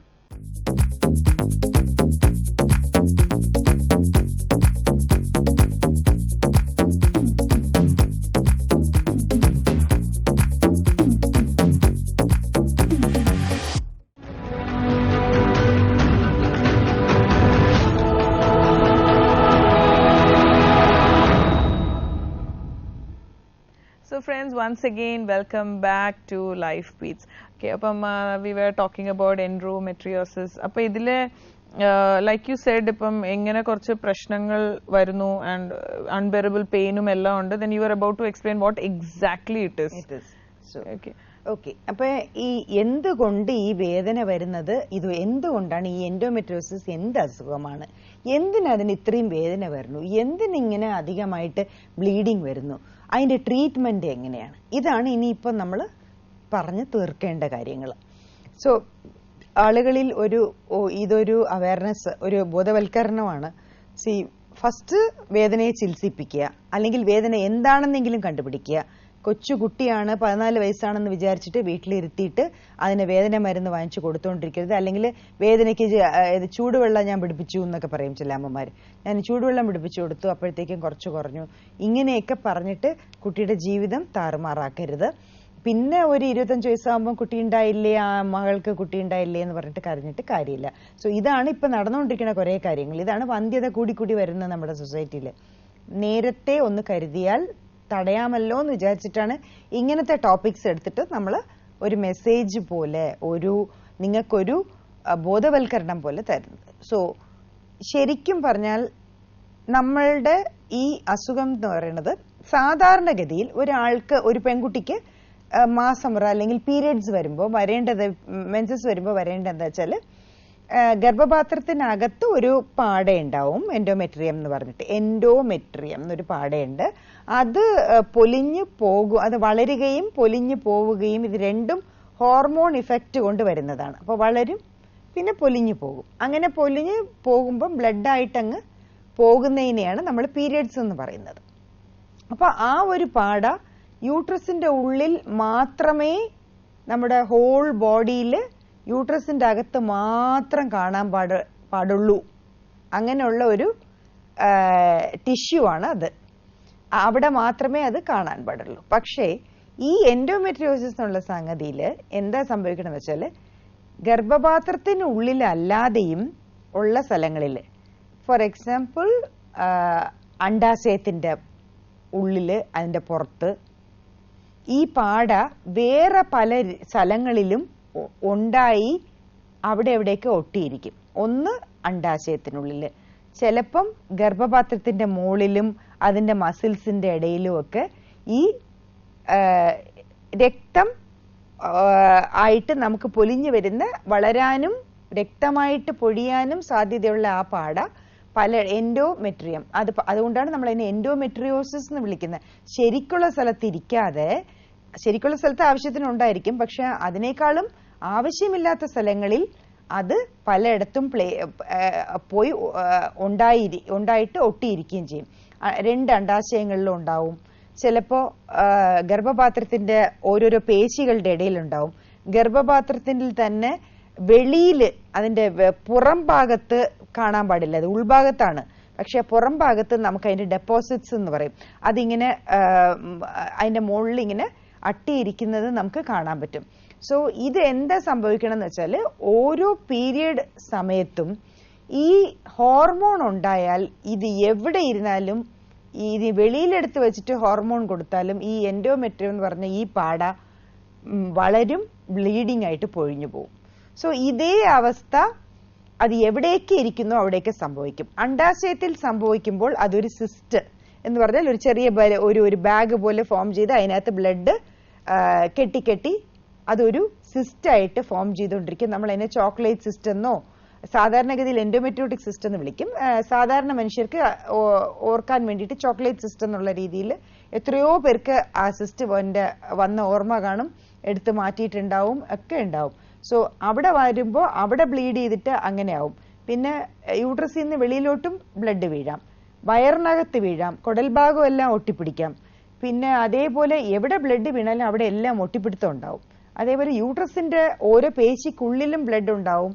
അവിടെയും ഒക്കെ ഈ രക്തം കട്ട പിടിച്ച് കുറെ കഴിയുമ്പോൾ ഈ രക്തം കട്ട പിടിച്ച് അവിടെ തന്നെ അങ്ങനെ ഇരിക്കും. ഇങ്ങനെ ഓരോ പീരീഡ് സമയത്തും ഇത് കൂടി കൂടി കൂടി വരുമ്പോഴാണ് നമുക്ക് അറിയുന്നത് സിസ്റ്റിന്റെ സൈസ് വലുതായി വരും. സിസ്റ്റ് എന്ന് പറഞ്ഞാൽ ആ ബാഗ് പോലെ അതിനകത്ത് രക്തം ഓരോ പീരീഡ് ടൈമിലും വീണ് അത് വലുതാവുമ്പോൾ നമ്മൾ അതിന് എടുത്ത് കളയേണ്ട ഒരു സ്ഥിതിയിലേക്ക് അത് എത്തുകയും പിന്നെയും അത് വരാൻ സാധ്യതയുണ്ട് താനും പ്രോപ്പറായിട്ട് ട്രീറ്റ്മെന്റ് എടുത്തില്ലെങ്കിൽ. നമുക്കപ്പോൾ ഒരു കോൾ കണക്ട് ചെയ്യാം. Hello hello, welcome to Life Beats. ആരാണ്? ഞാൻ കൊല്ലത്തിന് വിളിക്കുവാണ്, മിനി. ഓക്കെ, ഡോക്ടറോട് സംസാരിച്ചോളൂ. Good afternoon ma'am. Good afternoon Mini. Ma'am, എനിക്ക് 42 വയസ്സുണ്ടേ. 3 CS ചെയ്തതാണ്. ഈ ബ്ലീഡിംഗ് ആണെങ്കിൽ ഈ പീരിയഡ്സിന്റെ സമയത്ത് ഭയങ്കര ഹെവി പീരിയഡ്സ് ആണ് വരുന്നത്. 3 സിസേറിയൻ എന്നാണോ പറഞ്ഞേ? 3 സിസേറിയൻ. ഓക്കെ, ശരി. പിന്നെ ട്യൂബക്ടമി ചെയ്തു. ഓക്കെ, അപ്പൊ ഇപ്പൊ ഭയങ്കര ബ്ലീഡിംഗ് ആണ് പ്രശ്നം. ബ്ലീഡിംഗ് ആ പ്രശ്നം. പിന്നെ അത് മാസത്തിൽ ഇപ്പൊ ഡിസംബറിൽ 2 പ്രാവശ്യം വന്നു. ഒരു മാസത്തിൽ 2 പ്രാവശ്യം. ജനുവരിയിൽ ഒരു 3-4 ദിവസം ചെറുതായിട്ട് സ്പോട്ട് ആയിട്ട് വന്നെന്ന് പിന്നെ വന്നില്ല. ഒരു 3 ദിവസം വന്നു. ഇപ്പൊ ഫെബ്രുവരി 3-ാം തീയതി തൊട്ട് കണ്ടിന്യൂസ് ബ്ലീഡിംഗ് ആണ്. 10-25 ദിവസം കൊണ്ട് കാണിച്ചില്ല. ഇപ്പം കാണിച്ചില്ല ആരെയും. കഴിഞ്ഞ 1 വർഷത്തിന് മുമ്പ് ഞാൻ അൾട്രാസൗണ്ട് ചെയ്തായിരുന്നു. പറഞ്ഞോളൂ. അന്നേരം ചെറിയൊരു ഫൈബ്രോയിഡ് ഉണ്ടെന്ന് പറഞ്ഞു. അത് വലിയ കാര്യമായിട്ട് എടുക്കേണ്ടതാണ് ഡോക്ടർ പറഞ്ഞു. 1.8 mm ഉള്ളെന്ന് പറഞ്ഞു. പിന്നെ എനിക്ക് ഹൈപ്പോതൈറോയിഡിസം ഉണ്ട്. ആയിക്കോട്ടെ, അതൊക്കെ കൊണ്ടാണ് ഇതെന്ന് എങ്ങനെ വിചാരിക്കാൻ പറ്റും? ഇത് ഇത്രയും നാള് കാണിക്കാതെ ഇങ്ങനെ കൊണ്ടുനടക്കണ എന്തിനാണ്? ഗൈനക്കോളജിസ്റ്റിനെ ഒരു പ്രാവശ്യം കൊണ്ട് കാണിക്കേണ്ട ഒരു അവസ്ഥ, അതൊരു ചെറിയ കുറച്ച് പരിശോധനകൾ ചെയ്താൽ അറിയാൻ പറ്റുന്ന ഒരു അസുഖം, അതിനെ വെച്ച് ഇങ്ങനെ കൊണ്ടു നടക്കുന്നത് ശരിയാണോ? അല്ലാതെ നമ്മളെ വിചാരങ്ങളാണോ? പ്രൂഫ് ഉണ്ടോ?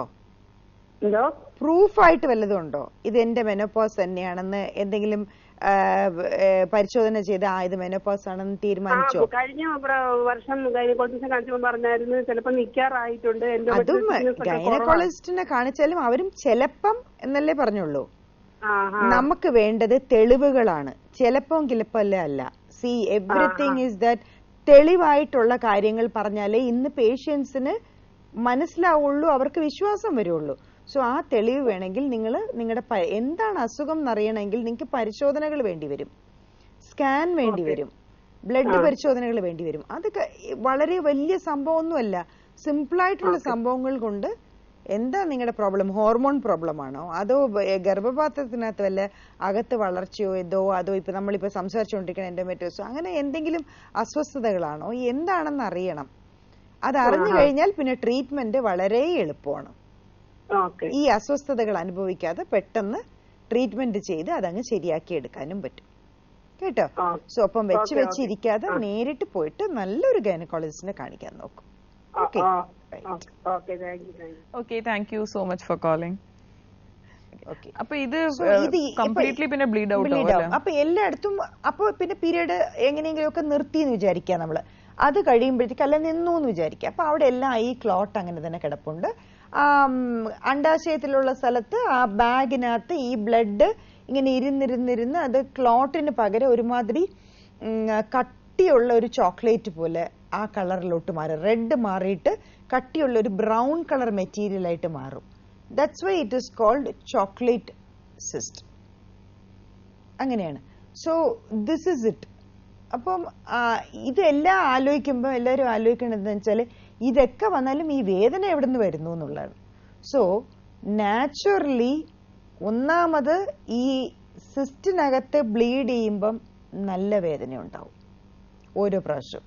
രണ്ടാമത് ഗർഭപാത്രത്തിനകത്ത് ഈ ഓരോ സ്ഥലങ്ങളിലും ബ്ലീഡ് ചെയ്യുമ്പം വെളിയിലുള്ള സ്ഥലങ്ങളിൽ അത് ചെറിയ അൾസേഴ്സ് പോലെ വ്രണങ്ങൾ പോലെ ആയി തുടങ്ങും. ഉള്ളിലുള്ള ബ്ലീഡ് ക്ലോട്ടായിട്ടാവുകയും അവിടെയും ചെറിയ വ്രണങ്ങൾ, ദാറ്റ് ഈസ് അൾസേഴ്സ് ഫോം ചെയ്യും, അകത്തും മസിൽസിനകത്തും. സോ ഈ ബ്ലീഡിങ്ങിനെ എങ്ങനെയെങ്കിലും നിർത്താനായിട്ട് നമ്മുടെ ബോഡി തന്നെ ട്രൈ ചെയ്യും, എങ്ങനെയെങ്കിലും ഈ ബ്ലീഡിങ് നിർത്തണം എന്ന്. സോ അപ്പൊ അതെന്ത് ചെയ്യും എന്ന് വെച്ചാല് അതിന്റെ ഒരു സെക്യൂരിറ്റി മെക്കാനിസമാണ്. അപ്പൊ അതെന്ത് ചെയ്യും, ഈ ബ്ലീഡിങ് നിർത്തണം, ഈ വേദന കുറയ്ക്കണം എന്ന് വിചാരിച്ചിട്ട് ഇത് എന്ത് ചെയ്യും, ഗർഭപാത്രം ഒന്ന് ചുരുങ്ങും. എന്തിനാ, ബ്ലീഡിങ് അത് ചുരുങ്ങുമ്പോഴേ ബ്ലീഡിങ് നിൽക്കുള്ളൂ. സോ അത് ചുരുങ്ങാൻ നോക്കുമ്പം ഭയങ്കര സിവിയർ പെയിൻ ആണ്. കാര്യം വെച്ചാൽ ഈ ക്ലോട്ടുകളെല്ലാം അവിടെ ഉണ്ട്. പിന്നെ ഗർഭപാത്രത്തിന്റെ പുറത്ത് മുഴുവനും അൾസേഴ്സ് പോലെ ചെറിയ ചെറിയ വ്രണങ്ങൾ നിറയെ ഉണ്ട്. സോ ഇതെല്ലാം കൂടിയാണ് അത് ചുരുങ്ങുന്നത്. ചുരുങ്ങുമ്പം നല്ല അസഹനീയമായ വേദനയിലേക്ക് മാറുന്നത് അപ്പോഴാണ്. അതായത് ഈ അകത്ത് രക്തം കട്ടയായിട്ട് കിടക്കുന്നതും കൂടി ചേർന്ന് ചുരുങ്ങാൻ നോക്കുമ്പം ശരിക്കും ഗർഭപാത്രത്തിന് ചുരുങ്ങാൻ പറ്റില്ല. അതുകൊണ്ടാണ് ബ്ലീഡിങ് 8-10 ദിവസം ഇങ്ങനെ പോയിക്കൊണ്ടേയിരിക്കുന്നത്. സാധാരണ ഒരാൾക്കാവുമ്പോൾ 3-4 ദിവസം ആകുമ്പോഴത്തേക്കും ബ്ലീഡിങ് കഴിയുമ്പോൾ പതുക്കെ ഗർഭപാത്രം ചുരുങ്ങി തുറന്നിരിക്കുന്നത് അങ്ങനെ ചുരുങ്ങി 5-ാമത്തെ ദിവസം ആകുമ്പോൾ നോർമൽ സ്റ്റേജിലേക്ക് വരുമ്പോൾ ബ്ലീഡിങ് അങ്ങനെ നിൽക്കുന്നത് ഒരു നോർമൽ ആയിട്ടുള്ള ഒരാൾക്ക് ഉണ്ടാവുന്ന സംഭവം. ഇതും അതേപോലെ ചുരുങ്ങാൻ നോക്കുമ്പം ഈ അകത്തുള്ള രക്തക്കെട്ടുകളും വെളിയിലുള്ള വ്രണങ്ങളും എല്ലാം കൂടെ ചേർന്നിട്ട് അസഹനീയമായ ഒരു വേദന ഉണ്ടാക്കും. ഇതിന്റെ ഇടയിൽ ഇതേ അസുഖമുള്ള പേഷ്യൻസിന് രക്തം ഈ ഗർഭപാത്രത്തിന്റെ വെളിയിലെ ട്യൂബ് വഴിയൊക്കെ വെളിയിലോട്ടും വീഴും. അങ്ങനെ വീഴുമ്പോഴത്തേക്കും ഈ നമ്മുടെ പിന്നെ ഈ അണ്ടാശയത്തിൽ നിന്നുമൊക്കെ പുറമേ വീഴാം. അങ്ങനെ വീഴുമ്പോൾ നമ്മുടെ ഗർഭപാത്രത്തിന് ചുറ്റിയിരിക്കുന്ന കുടൽ ഭാഗത്തും ഒക്കെ വീണിട്ട് ഈ കുടലെല്ലാം കൂടി ഒരുമിച്ച് ചേർന്ന് പിടിച്ച് കിടക്കുമ്പോൾ ഭയങ്കരമായിട്ട് ഗ്യാസിന്റെ ശല്യവും മോഷൻ പോവാത്ത ബുദ്ധിമുട്ടും വയറുവേദന, ഭയങ്കര അടിവയറ് വേദന എല്ലാ നേരത്തും ഉണ്ടാവും ചിലർക്ക്. അതും കൂടി അത് കൂടുന്തോറും വേദന പീരിയഡ് സമയത്ത് മാത്രം നിൽക്കത്തില്ല, എപ്പോഴും അടിവയറ് വേദന എന്ന് പറഞ്ഞുകൊണ്ടിരിക്കും. നടുവേദനയും പറയുന്നവരുണ്ട്. സോ ഇതാണ് അതിന്റെ ആ വേദനയുടെ പത്തോളജി. നമുക്കപ്പോ ഒരു കോൾ കണക്ട് ചെയ്യാം. Hello, welcome to Life Beats. ആരാണ്? ഓക്കെ, ഡോക്ടറോട് സംസാരിച്ചോളൂ. ഹലോ. Hello doctor. പറഞ്ഞോ. ഇത് ഡോക്ടർ, എനിക്ക് പീരീഡ്സ് 20 ദിവസം തടച്ചാകുള്ളൂ, അപ്പത്തേക്ക് എനിക്ക് പിന്നെയും പീരീഡ്സ് ആവും. അത് വല്ല പ്രശ്നം ഉണ്ടാവുമോ? 20 ദിവസം കഴിഞ്ഞാൽ പിന്നെയും ആകുമോ? 20 ദിവസം കഴിഞ്ഞാൽ പിന്നെയും ആകുമോ? ഒരു ദിവസം നമുക്ക് 20 ദിവസം ആകുള്ളൂ. അതായത് 7 ദിവസം കഴിഞ്ഞാല് പിന്നെ അടുത്ത നമുക്ക് തുടങ്ങുമ്പോ അത് 20 ദിവസം കറക്റ്റ് കഴിഞ്ഞാൽ പിന്നെയും ആകുമോ? അത് എന്താ പ്രശ്നം ഉണ്ടാവുമോ?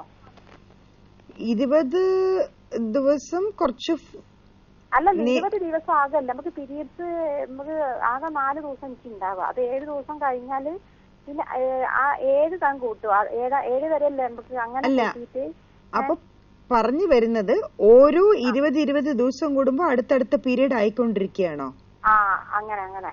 അപ്പം വളരെ പെട്ടെന്ന് അതായത് ഒരു മാസത്തില് ചിലപ്പോ 2 പ്രാവശ്യമൊക്കെ വരുമായിരിക്കും അല്ലേ? മേഡം, അതിപ്പോ ഫെബ്രുവരി 1-ാം തീയതി ഇപ്പൊ എനിക്ക് ആയിട്ടുണ്ട്. 20-ാം തീയതി പിന്നെയും ആകും. അല്ല, 20-ാം തീയതി ആവില്ല. അതായത് ഈ മാസം ലാസ്റ്റ് ആകുമ്പോഴത്തേക്ക് പിന്നെയും തുടങ്ങും. 28-ാം തീയതി. 20 ദിവസത്തിലൊരിക്കൽ വരും എന്ന് പറഞ്ഞത്? അതിപ്പോ ആകെ പീരീഡ്സ് ആയ എനിക്ക് ആകെ 4 ദിവസമാണ് ഉണ്ടാകുക. അത് കഴിഞ്ഞിട്ട് പിന്നെ 20 ദിവസം. അത് കഴിഞ്ഞിട്ട് 7 ദിവസം ഞാൻ കൂട്ടാം. അത് കഴിഞ്ഞിട്ട് ഒരു 20 ദിവസം. അപ്പം ഈ പീരീഡ് ആവണ സമയം കൂട്ടാതെ പിന്നെ 20 ദിവസം. അപ്പൊ 27 ദിവസത്തിലൊരിക്കൽ. അങ്ങനെ 27 days 28 days അങ്ങനെ വരുന്നു. അത് നോർമൽ അല്ലേ? 28 ദിവസത്തിലൊരിക്കൽ ബ്ലീഡിങ് അടുത്തത് വരണത് നോർമൽ അല്ലേ? അപ്പൊ പ്രശ്നമില്ലേ അല്ലെ? ചിലവര് പറഞ്ഞു 22 ദിവസം ആകണം. അതാണ് അങ്ങനെ എനിക്കൊരു ടെൻഷൻ. അതാ ചോദിച്ചത്. ഈ ചിലരാരാ?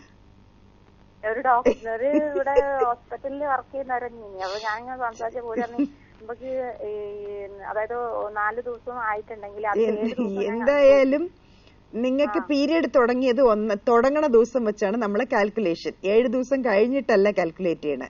1-ാം തീയതി തുടങ്ങിയെന്ന് വെച്ചോ, പിന്നെ അടുത്ത പീരീഡ് ആവണത് 28-ാം തീയതിയാണ്. ശരിയാണോ ഞാൻ പറയണേ? അങ്ങനെയാണെങ്കിൽ നിങ്ങൾക്ക് ഒരു കുഴപ്പമില്ല. നിങ്ങൾ നോർമലായിട്ട് പോയിക്കൊണ്ടിരിക്കുന്ന ഒരു സ്ത്രീയാണ്. ഇനി ആരും പറഞ്ഞു എന്ന് വെച്ചിട്ട് അതിനെ നേരത്തെയോ ഇത് ആകാതിരിക്കട്ടെ എന്ന് പ്രാർത്ഥിക്കുക. ഇപ്പൊ ഉള്ള പോലെ അങ്ങ് പോട്ടെ.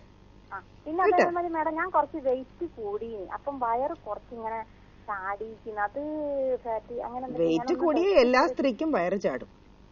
സ്ത്രീകൾക്കല്ല ആണുങ്ങൾക്കും ചാടും. അതല്ല, അത് എല്ലാവർക്കും ഉള്ളൊരു ഇതല്ലേ. അവിടെ നല്ല വെറുതെ ചുമ്മാ ലൂസായിട്ട് നമ്മുടെ തൊലി കിടക്കല്ലേ, അവിടെയല്ലേ പോയി കൊഴുപ്പിന് നന്നായിട്ട് അടിയാൻ പറ്റുള്ളൂ. അപ്പൊ നന്നായിട്ട് ഭക്ഷണം കൺട്രോൾ ചെയ്യൂ, എന്നിട്ട് എക്സസൈസ് ചെയ്യാനും ശ്രമിക്കുക. അറ്റ്ലീസ്റ്റ് ചെറുതായിട്ടെങ്കിലും ഒരു അരമണിക്കൂറെങ്കിലും. നല്ല വേർക്കത്തക്ക രീതിയിൽ, വെറുതെ തമാശ പറഞ്ഞ് നടക്കണമല്ല, നല്ല വേർക്കത്തക്ക രീതിയിൽ ഫാസ്റ്റ് വാക്കിംഗ്. തിരിച്ചു വരുമ്പോ ഫുൾ വേർത്തിരിക്കണം. അതിന്റെ പേരാണ് എക്സസൈസ്. ചിലര് നടപ്പ് ഞാൻ കണ്ടിട്ടുണ്ട് ഇങ്ങനെ തമാശയൊക്കെ പറഞ്ഞിങ്ങനെ. അത് കാര്യമില്ല. വയറ് ചാടിയാൽ അത് വേറെ എന്തെങ്കിലും ഗർഭപാത്രം സംബന്ധിച്ച് അങ്ങനെ എന്തെങ്കിലും വലിയ പ്രശ്നം അങ്ങനെ എന്തെങ്കിലും? വയറ് ചാടിയത് ഗർഭപാത്രത്തിന്റെ ഒരു ദോഷവും കൊണ്ടല്ല. നമ്മള് നമ്മുടെ ഭക്ഷണം കുറയ്ക്കണം, എക്സസൈസും ചെയ്ത് നോക്ക്. പിന്നെ അബ്ഡോമിനൽ എക്സസൈസ് എന്നൊരു സംഭവമുണ്ട്, വയറ് കുറയ്ക്കാനുള്ള എക്സസൈസുകളുണ്ട്. ജിമ്മിലൊക്കെ പോയി അവര് പറഞ്ഞുതരും. അതൊക്കെ ചെയ്താല് ആ വയറിലുള്ള ഫാറ്റ് കുറയുമ്പോ തനിയെ ശരിയായിക്കോളും. Okay. Okay, so thank you so much for calling. Okay, now to wrap it up, what is the kind of precautions one can take? Precautions അല്ല, precautions എന്ന് പറയുന്നത് ഇങ്ങനെ ഒരു വേദന ഒരു കുട്ടിയിൽ കണ്ടു, 14 years ആയിക്കോട്ടെ, 16 years, 16 വയസ്സാവട്ടെ, 14 ആവട്ടെ, 18 ആവട്ടെ, അമ്മ will be the first person. അമ്മയുണ്ടെങ്കിൽ അമ്മ, അല്ലെങ്കിൽ വീട്ടിൽ ആദ്യമുള്ള സ്ത്രീ, അല്ലെങ്കിൽ അച്ഛനായാലും കുഴപ്പമില്ല. ഇന്നത്തെ കാലത്ത് അച്ഛന്മാർക്കും ഇതെല്ലാം അറിയുന്നുണ്ട്. I do encourage it. പണ്ടൊക്കെ ആണെങ്കിൽ നമ്മള് പണ്ടത്തെ ഗൈനക്കോളജിസ്റ്റ് ആണെങ്കിൽ ആണുങ്ങള് അച്ഛൻ മകളുടെ ഈ പീരിയഡ്സ് കാര്യമൊക്കെ സംസാരിക്കാൻ കയറി വരുമ്പോ പുറത്തു പോയി ഇരിക്കൂ എന്ന് പറയും. Now I don't say, because they should also know. എന്തുകൊണ്ട് അറിഞ്ഞൂടാ? അവർക്കും അറിയാം, എല്ലാവർക്കും അറിയാം ഇപ്പോഴത്തെ കാര്യങ്ങൾ. ഇപ്പൊ അതിലൊന്നും ഒളിച്ചു വെപ്പും മറച്ചു വെപ്പില്ല. അച്ഛനും അറിയണം എന്താണ് ഒരു കുട്ടിക്ക് പോയിക്കൊണ്ടിരിക്കുന്നത്. ഇത് വന്നിട്ട് ഇതും എല്ലാ അവയവവും പോലെ ഒരു സാധാരണ അവയവമാണ്. അപ്പൊ ഇപ്പൊ വന്നിട്ട് ഹാർട്ടിൽ അസുഖം ഉണ്ടെങ്കിലേ അച്ഛൻ അറിയാൻ പറ്റുള്ളൂ, യൂട്രസിൽ അസുഖം ഉണ്ടോ അച്ഛൻ അറിയാൻ പാടില്ല. Nothing like that. ഇത് വന്നിട്ട് ഒരു ടാബും ഒന്നുമില്ല. അയ്യോ പീരിയഡ്സിനെ പറ്റി അച്ഛൻ്റെ അമ്മ സംസാരിക്കാൻ. കാലമൊക്കെ പോയി. സോ ഇന്നത്തെ ഫാദേഴ്സ് അവരും വന്നിരുന്നിട്ട് കേൾക്കുന്നുണ്ട് എല്ലാം. സോ നമ്മളിപ്പോ ഞാൻ ഈ പറയുന്നത് പോലെ വിശദമായിട്ട് പറഞ്ഞു കൊടുക്കാട്ടിട്ടുണ്ട് എല്ലാ പേഷ്യൻസിനും. ഇങ്ങനെയാണ്, ഇല്ലെങ്കിൽ അവർക്ക് അറിയില്ല എന്തിനാണ് ഈ മരുന്ന് ഞാൻ എടുക്കുന്നത്, എന്തിനുകൊണ്ട് എന്റെ പീരീഡ് ഇല്ലാണ്ടാവുന്നു. സോ അങ്ങനത്തെ ഉള്ള കാര്യങ്ങൾ. അപ്പോൾ നമ്മൾ ആക്ച്വലി ഇത് ആദ്യം ചെയ്യേണ്ട പ്രിക്കോഷൻ, ഫസ്റ്റ് ഇങ്ങനത്തെ ഒരു സഹിക്കാൻ വയ്യാത്ത വേദന കുട്ടിയിലോ അല്ലെങ്കിൽ മുതിർന്നവരിലോ 40 വയസ്സ് കഴിഞ്ഞാൽ ഇതിന് വേറൊരു ചെറുതായിട്ടൊന്ന് പേര് മാറും, അഡിനോമയോസിസ് എന്നൊരു പേരാവും. അപ്പൊ സിവിയർ ബ്ലീഡിങ്ങും ഇതും ഇതേ സെയിം സംഭവം തന്നെയാണ്. അതിന് ചെറിയൊരു പേര് മാറ്റം വരും. ഇതേപോലെ ബ്ലഡ് യൂട്രസിനകത്ത് മാത്രം വീഴും. അതിൽ വലുതായിട്ട് അണ്ടാശയത്തില് പ്രശ്നം വരത്തില്ല. അണ്ടാശയമൊക്കെ അപ്പോൾ ഏകദേശം പ്രവർത്തനം നിർത്തിയ സമയമായിരിക്കും. സോ കൂടുതൽ പ്രശ്നം വരുന്നത് ഗർഭപാത്രത്തിനായിരിക്കും. അപ്പോഴാണ് പലർക്കും ഗർഭപാത്രം എടുത്തു മാറ്റേണ്ട ഒരു അവസ്ഥയിലേക്ക് വരുന്നത്. സോ അതിനും ട്രീറ്റ്മെന്റ് ഉണ്ട്. ഗർഭപാത്രം എടുത്തു മാറ്റാതെ തന്നെ നമുക്ക് ട്രീറ്റ്മെന്റ് ചെയ്യാൻ പറ്റും എന്നുള്ളത് പലർക്കും അറിയില്ല. അപ്പം ഉടനെ എല്ലാവരും ആ വേദന സഹിക്കാൻ വയ്യാതെ എന്തും സമ്മതിച്ചു കൊടുക്കും. ഓക്കെ ശരി, എന്നാൽ ഗർഭപാത്രം എടുത്തു കഴിഞ്ഞെങ്കിൽ എടുത്തു മാറ്റിക്കോട്ടെ, എന്തെങ്കിലും ഈ വേദന മാറിയാൽ മതി എന്ന് പറയുന്ന എത്രയോ പേരുണ്ട്. സോ അതിന്റെ ആവശ്യമൊന്നുമില്ല. നല്ല പ്രോപ്പർ ട്രീറ്റ്മെന്റ് ഇതിനുണ്ട്. സോ ഇതിന്റെ ട്രീറ്റ്മെന്റ് എന്ന് പറയുമ്പോഴത്തേക്ക് കുറച്ച് ലോങ് ട്രീറ്റ്മെന്റ് ആണ്. ഒരു 6 തൊട്ട് 8 മാസം വരെ എങ്കിലും മിനിമം നമ്മൾ ഈ പ്രോപ്പറായിട്ട് ഈ ട്രീറ്റ്മെന്റ് ചെയ്തിരിക്കണം. അത് ഇഞ്ചക്ഷൻസ് ആയിട്ട് വരും. അതൊരു റെജീമാണ്. റെജീം എന്ന് വെച്ചാൽ പല മരുന്നുകൾ ചേർന്ന്, പല തരത്തിലുള്ള മരുന്നുകൾ, ഇഞ്ചക്ഷന്, ടാബ്ലറ്റ്സ്, ക്യാപ്സ്യൂൾസ് ഇങ്ങനെ ചേർന്ന് വരുന്നതിനെയാണ് നമ്മൾ റെജീം എന്ന് പറയുന്നത്. സോ അപ്പം ഇത് നമ്മൾ ആക്ച്വലി ഒരു റെജീമായിട്ടാണ്. ഇതിന് ഇന്റർനാഷണൽ എൻഡോമെട്രിയൽ സൊസൈറ്റി എന്ന് പറയുന്നുണ്ട്. അതായത് ലോകമെമ്പാടും ഒരേ തരം ട്രീറ്റ്മെന്റിൽ ഒരേപോലെ അക്സെപ്റ്റ് ചെയ്ത് പോകുന്ന ഒരു ട്രീറ്റ്മെന്റ് ഉണ്ട്. അപ്പം ആ ട്രീറ്റ്മെന്റിൽ നമുക്ക് ചെറിയ ചെറിയ മാറ്റങ്ങൾ വരുത്താം. നമ്മളെ നാടിനേറ്റ പോലെ കുറച്ചും കൂടി റേറ്റ് കുറഞ്ഞ മരുന്നുകൾ യൂസ് ചെയ്യാം. നമുക്ക് വന്നിട്ട് ചെറിയ ഡോസസ് വേണമെങ്കിൽ നമുക്ക് അങ്ങോട്ടും ഇങ്ങോട്ടും മാറ്റം ചെയ്യാം. പക്ഷേ അതിന്റെ ഒരു ക്രൈറ്റീരിയ ഉണ്ടാവുമല്ലോ, ഇന്ന സംഭവങ്ങൾ ഉപയോഗിക്കണം എന്നുള്ളത് നമ്മൾ ഇന്റർനാഷണൽ, ഇപ്പൊ ഞാനൊക്കെ അതിന്റെ മെമ്പറാണ്, ഇന്റർനാഷണൽ എൻഡോമെട്രിയോട്ടിക് സൊസൈറ്റിയുടെ മെമ്പറാണ്. നമുക്ക് അതിന്റെ മെമ്പർ ആവാം. കാര്യം എന്തെന്ന് വെച്ചാൽ നമുക്ക് അന്നന്നത്തെ റിപ്പോർട്ട് കിട്ടും. ഇതിൽ ഇങ്ങനെ ഒരു ചേഞ്ച് വന്നിട്ടുണ്ട്, ഇന്ന ഒരു ഇത് മാറ്റം വരുത്തിയാൽ നമുക്ക് വന്നിട്ട് വളരെയധികം ഇതിന് നല്ല റിപ്പോർട്ട് കിട്ടുന്നുണ്ട്. കുട്ടികൾ ഉണ്ടാത്തവർക്ക് പെട്ടെന്ന് കുട്ടികൾ ഉണ്ടാവാൻ നല്ല റിപ്പോർട്ട് കിട്ടാൻ ഇത് യൂസ്ഫുൾ ആയിരിക്കുന്നു. അങ്ങനെയൊക്കെ ഉള്ള എന്നുവെച്ചാൽ ഇതിപ്പോ വന്ധ്യതയുടെ വലിയൊരു കാര്യമായതുകൊണ്ട്, വന്ധ്യതാ ചികിത്സയൊക്കെ നമ്മളൊക്കെ ചെയ്യുന്നത് കൊണ്ട് നമ്മൾ അന്നന്നത്തെ കാര്യം അറിഞ്ഞിരിക്കണം, മാറ്റങ്ങൾ അറിഞ്ഞിരിക്കണം. സോ ഓക്കെ, ഇപ്പൊ വന്നിട്ട് ഇങ്ങനെ ഒരു മാറ്റം വന്നു, ഈ മാറ്റം നമ്മൾ ഈ ഒരു പർട്ടിക്കുലർ മെഡിസിൻ ഉപയോഗിച്ചാൽ നമുക്ക് ചിലപ്പം ആ കുട്ടിക്ക് കുറച്ചും കൂടി ഗർഭസാധ്യത കൂടും എന്ന് നമുക്ക് പറയാൻ പറ്റും. സോ ഏറ്റവും നല്ലത് ആ പ്രോപ്പറായിട്ടുള്ള 6 to 8 മാസം എന്ന് വെച്ചാൽ ചിലർ ഉടനെ കമ്പ്യൂട്ടർ പ്രോഗ്രാം പോലെ ഡോക്ടറെ 6 മാസമായി, ഡോക്ടറെ 8 മാസമായി എന്ന് പറയും. പക്ഷെ ദയവേത് ഞാനതൊരു റേഞ്ച് പറഞ്ഞതാണ്. ചില കുട്ടികൾക്ക് വളരെ സിവിയർ ആയിട്ടുണ്ടെങ്കിൽ അതിലും ഒരു 2 മാസം അപ്പുറത്തോട്ടോ ചിലപ്പം താഴോട്ടോ കുറച്ചോ മതിയായിരിക്കും. സോ മനുഷ്യന്റെ ശരീരമാണ് ഇത്, വന്നിട്ട് ഒരു മെഷീനല്ല. സോ അപ്പം നമുക്ക് ഈ ട്രീറ്റ്മെന്റ് പ്രോപ്പറായിട്ട് ചെയ്താൽ 100%, എനിക്ക് ഇഷ്ടം പോലെ പേഷ്യൻസ് വന്ന് ക്യൂറായി പോയിട്ടുണ്ടെന്നുള്ളത് കൊണ്ട് തന്നെയാണ് ഞാൻ ഇത്രയും ധൈര്യത്തോടു കൂടി പറയണത്. എന്റെ ഇപ്പൊ കേൾക്കുന്ന പല പേഷ്യൻസും ഇപ്പം ഉണ്ടാവും ഇത് ക്യൂറായി പോയവര്. സോ അതുകൊണ്ട് തന്നെയാ പറയണേ, ഇത് കംപ്ലീറ്റ് മാറ്റാൻ പറ്റും ഏത് പ്രായത്തിലും. ഈവൻ 40 കഴിഞ്ഞാലും യൂട്രസ് എടുത്തേ പറ്റൂ അങ്ങനെയൊന്നുമില്ല. We can try, definitely try, എന്നിട്ട് മാറ്റാൻ പറ്റും. ചിലപ്പോൾ അങ്ങനെ അവർ മെനോപോസിലേക്ക് പോവുകയും ചെയ്യും. പിന്നെ ഈ യൂട്രസ് എടുക്കണം എന്നുള്ള പ്രോബ്ലമേ ഇല്ലാതെ നമുക്ക് അതിനെ മുമ്പോട്ട് കൊണ്ടുപോകാൻ പറ്റും. സോ അത് കൂടി മനസ്സിലാക്കുക. അപ്പം ഒരു വലിയ മെസ്സേജ്, അപ്പൊ ട്രീറ്റ്മെന്റ് പ്രോപ്പറായിട്ട് എടുക്കാൻ പറ്റുന്ന, എടുക്കാൻ അറിയാവുന്ന, എടുക്കാൻ നിങ്ങൾക്ക് അത് പറഞ്ഞു തരുന്ന ഡോക്ടറെ അടുത്ത് തന്നെ എടുക്കണം. ഇല്ലെങ്കിൽ സാധാരണഗതിയിലുള്ള മരുന്നുകൾ എഴുതി തന്ന് 4 പെയിൻ കില്ലേഴ്സ് അല്ലെങ്കിൽ 4 വേദന മാത്രം മാറ്റാനുള്ള മരുന്നുകളിൽ ഒതുക്കരുത്. സോ എനിക്ക് പറയാനുള്ള last message, very important message, നിങ്ങളുടെ പെൺകുട്ടിക്കോ അല്ലെങ്കിൽ ഭാര്യയ്ക്കോ സിസ്റ്റർക്കോ ആർക്കെങ്കിലും ആയിക്കോട്ടെ, വീട്ടിലൊരു പെൺകുട്ടി അല്ലെങ്കിൽ വീട്ടിലൊരു സ്ത്രീ വേദനയിൽ പൊളയുന്നത് കാണുമ്പോൾ, പീരിയഡ് അല്ലേ, അപ്പൊ ഇപ്പൊ സാധാരണ കാലിലൊരു മുറിവ് വന്ന്, ചെറിയൊരു മുറിവ് വന്ന് വേദന വന്നാൽ വലിയ ഭയങ്കര ഒരു റക്കസ് ഉണ്ടാക്കണ കാണാം. വീട്ടിനകത്തൊരു ഭയങ്കര ഷോ ഓഫാണ്. അയ്യോ കാല് മുറിഞ്ഞ് അതേ ഇതെന്ന് പറഞ്ഞു കെട്ടാൻ പോണു, അതിന് ഓയിൻമെന്റ് ഇടുന്നു എല്ലാം. പക്ഷെ എനിക്ക് ഇപ്പോഴും മനസ്സിലാവാത്തൊരു കാര്യം, ഹാർട്ട് അറ്റാക്കിന്റെ ഏകദേശം അടുത്ത് വരുന്ന ഒരു സഹിക്കാൻ വയ്യാത്തൊരു വേദനയാണ് ഈ എൻഡോമെട്രിയോസിസ് ഒക്കെ വരുന്ന കുട്ടികൾ അനുഭവിക്കുന്ന വേദന. സോ ആ വേദന കണ്ടിട്ടും, നിങ്ങളുടെ വീട്ടിലൊരു പെൺകുട്ടിയോ സ്ത്രീയോ അനുഭവിക്കുന്ന വേദന കണ്ടിട്ടും അത് സാരമൊന്നുമില്ല. എസ്പെഷ്യലി അത് നടക്കുന്നത് ചെറിയ പെൺകുട്ടികളിൽ, ടീനേജേഴ്സിൽ, അമ്മമാര് സാരമൊന്നുമില്ല, ഇല്ലെങ്കിൽ അമ്മൂമ്മമാര് സാരമൊന്നുമില്ല, ഞങ്ങൾക്കൊക്കെ ഈ വേദന ഉണ്ടായിരുന്നു, അത് നമുക്ക് സഹിച്ചാൽ മതി. പെൺകുട്ടികളായാൽ പീരിയഡ് സമയത്ത് വേദന ഉണ്ടാവും, സഹിച്ചാൽ മതി എന്ന് പറഞ്ഞ് രണ്ടായിട്ട് ഇങ്ങനെ വളഞ്ഞു നിൽക്കുന്ന കുട്ടിയെ, വേദനയിൽ രണ്ടായിട്ട് വളഞ്ഞു നിൽക്കുന്ന കുട്ടിയെ, തളർന്ന് വീഴുന്ന കുട്ടിയെ, ഛർദിച്ച് അവിടെ കിടക്കുന്ന കുട്ടിയെ, സ്കൂളിൽ നിന്ന് വീട്ടിലേക്ക് തളർന്ന് വീണ് കൊണ്ടുവരുന്ന കുട്ടിയെ ദയവ് ചെയ്ത് അത് സഹിക്കാൻ പറയരുത്. It is a right to take the treatment.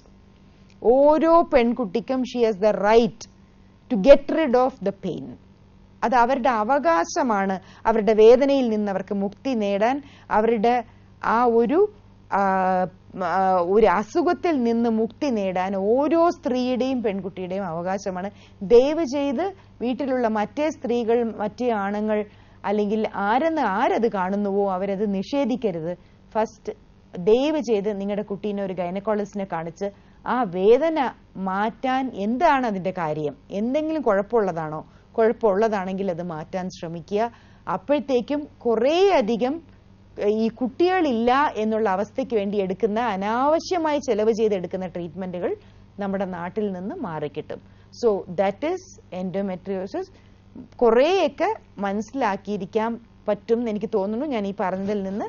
ദയവ് ചെയ്ത് ആരെയും ഉപേക്ഷിക്കാതിരിക്കുക. വേദന മറ്റൊരാൾക്ക് വരുമ്പോൾ അത് എന്റേതല്ല എന്ന് വിചാരിക്കാൻ ഒരു അമ്മയ്ക്ക് പോലും സാധിക്കാറുണ്ട് ചിലപ്പം. ദയവ് ചെയ്ത് അങ്ങനെ ചെയ്യരുത്. വേദന തന്നെയാണ്. കറക്റ്റ് ആയിട്ടുള്ള ആളിനെ, എക്സ്പേർട്ടിന് എന്ന് വെച്ചാൽ ഗൈനക്കോളജിസ്റ്റിനെ ഉടനെ കാണിക്കുക.